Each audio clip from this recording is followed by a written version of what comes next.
بسم اللہ الرحمن الرحیم۔ حضرت امیر حمزہ رضی اللہ عنہ کا اسلام لانے کا واقعہ۔ نبوت کے چھٹے برس کا ذکر ہے کہ ایک روز ہمارے نبی صلی اللہ علیہ وآلہ وسلم کوہ صفا پر بیٹھے ہوئے تھے۔ ابو جہل لعین وہاں پہنچ گیا۔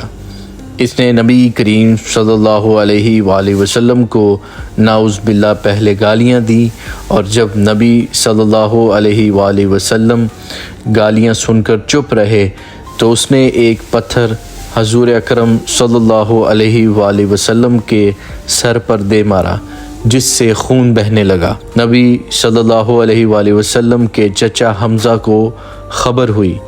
وہ ابھی مسلمان نہ ہوئے تھے۔ قرابت کے جوش میں ابو جہل کے پاس پہنچے اور اس کے سر پر اس زور سے کمان ماری کہ وہ زخمی ہو گیا۔